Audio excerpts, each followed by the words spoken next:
Now, on your card this week, you have all three of these guys that we've talked about earlier in the show. So start with Cam Young. Why are you so bullish on Cam Young this week? Because it looks like Cam Young actually learned how to putt. And that has been a big problem for Cam Young throughout his career, definitely during his sophomore campaign. So I like Cam Young a lot at 28-1. He's a great course fit, a great driver of the golf ball. He does have the wayward miss every now and again, but he's proven capable of getting it around Bay Hill with a couple of nice finishes and 2 appearances. So the rapper Young Cam, I know he's very difficult to bet on, given people love to bet on him, and Young Cam does not love to win. But I think anything north of 28, you can go with. And then Matt Fitzpatrick, like I said, 33-1. Fantastic history as well. I believe it's 5 straight top 15 finishes, something in that neighborhood. Finished runner up to Molinari in 19, I believe. And gained throughout the bag there at the Cognizant Classic. Has kind of been meh this year, to tell you the truth. I got burned by him at the Genesis Invitational. But I like him on Bermuda. And if the driver turns around, it needs to get much better for Fitzpatrick. But if it does this week, then the rest of his game is there. And then Adam Scott, like I said, 50-1, anything north of that, I'm cool with. Just hitting the ball super well. I'm not too concerned about his recent starts here, just because I think he's a completely different player right now. Counselor, I got to admit, and I don't usually say this, I absolutely love your card this week. These were Hovland and Aubert were like 4 and 5 on my list. We want to cut it down to 3 for this particular, part of the show. But I absolutely love your card. Not that I don't like Patrick's card, but I need Cam Young to lose because, we have a bet on that. But Sia, why do you like Victor Hovland and Ludwig this week?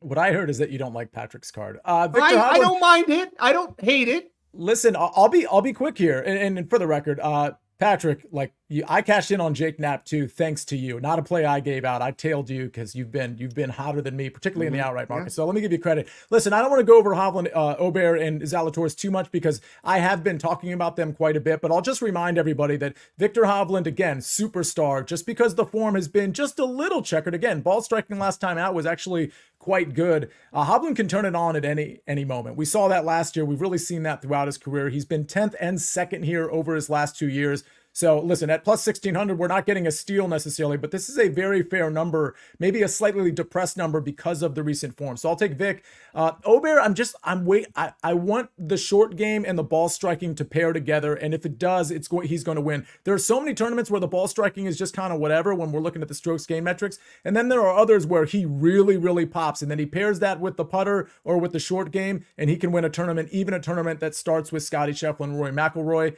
Will Zalatoris at 33-1 or 30-1. I've seen it as low as 28-1. I still think I would take it there, but now we're starting to get too short. But again, Zalatoris, the way he's been playing over the last couple of tournaments, he has really been ascending. And when I see where the finishing positions were, and I pair that with what the ball striking is looking like, and how he plays on courses that have talented fields and long and difficult courses, that's a good number on Will. You can call me a chalk chaser for Rory McIlroy at plus 900. Well, he's the second chalk, but listen, it's a guy that's gained 18 strokes in 18 straight stroke play events off the tee. It's phenomenal, and it plays, obviously, as Patrick talked about earlier in the show, how important it is at Bay Hill. He has 6 top 10s in his last 7 here, including a win in 2018 and a T2 last year in the surprising Kurt Kitayama victory. If the putter cooperates, he wins. And you can say the same about Scottie. And Patrick, we were talking about that, off air, that you could say if Scottie, or earlier in the show as well, if Scottie putts well enough, he could win. I'm saying the same about Rory at plus 900. Jordan Spieth here, plus 2,200. 2 top 10s in 4 tournaments this year, including that weird DQ at Riviera.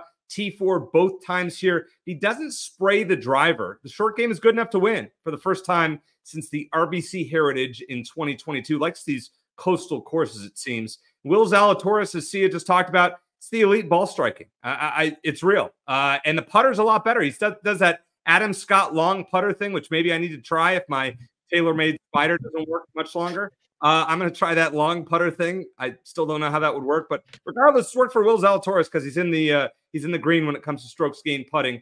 And he was a T10 here in 2021, even without great putting numbers. So I'm going to roll with Zalatoris as well with Sia at that big price. Now, there's another tournament going on this week. Patrick, you and I are staying away from it. My boy Rasmus Højgaard is the favorite. He let me down last week, so I can't bet him at 16-1. But see, you have a couple of picks for the Puerto Rico Open. Good for you. What are you throwing out here?